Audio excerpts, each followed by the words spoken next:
2025-26ஆம் ஆண்டில் ஊரக பகுதிகளில் எத்தனை லட்சம் புதிய வீடுகள் கட்டப்படும் என பட்ஜெட்டில் அறிவிக்கப்பட்டது? ஆன்சர் 1 லட்சம். தமிழகத்தில் புதிய தொழிற்பேட்டை எத்தனை இடங்களில் அமைக்கப்படும் என பட்ஜெட்டில் அறிவிக்கப்பட்டது? ஆன்சர் 9. 5 ஆண்டுகளில் எத்தனை லட்சம் மகளிரை தொழில் முனைவராக உருவாக்க 225 கோடி செலவில் பெருந்திட்டம் ஏற்படுத்தப்பட உள்ளது? ஆன்சர் 1 லட்சம். சென்னைக்கு அருகே எத்தனை ஏக்கர் பரப்பளவில் புதிய நகரம் உருவாக்கப்பட உள்ளது? ஆன்சர் 2000. தமிழகத்தில் அடிப்படை அறிவியல் மற்றும் கணித ஆராய்ச்சி மையங்கள் எங்கு அமைக்கப்பட உள்ளது? ஆன்சர் சென்னை மற்றும் கோவை.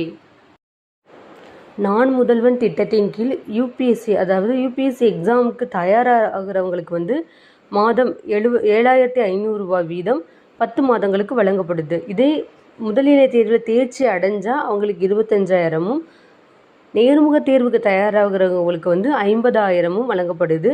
இது 2025-26ல் இதற்காக தமிழக அரசு 10 கோடி ஒதுக்கீடு செய்யப்பட்டுள்ளது. தமிழகத்தின் கீழ்காணும் எந்த திட்டத்திற்கு ஐநா விருது அளித்து சிறப்பித்துள்ளது? ஆன்சர் மக்களை தேடி மருத்துவம். இது வரைக்கும் 2.20 கோடி பேர் பயனடைஞ்சிருக்காங்க.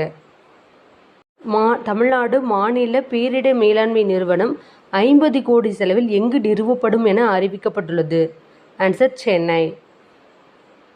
உயர்கல்வி பயிலும் 3ஆம் பாலினத்தவருக்கு மாதம் எவ்வளவு வழங்கப்படும் என தமிழக அரசு அறிவித்துள்ளது? ஆன்சர் 1000. பூனாரை பறவைகள் சரணாலயமாக எந்த பகுதி அறிவிக்கப்பட உள்ளது? ஆன்சர் தனுஷ்கோடி, ராமநாதபுரம். எந்த நாட்டின் அறிவியல் மையத்துடன் இணைந்து சென்னையில் நவீன அறிவியல் மையம் 100 கோடி செலவில் உருவாக்கப்படும் என அறிவிக்கப்பட்டது? Answer Singapore.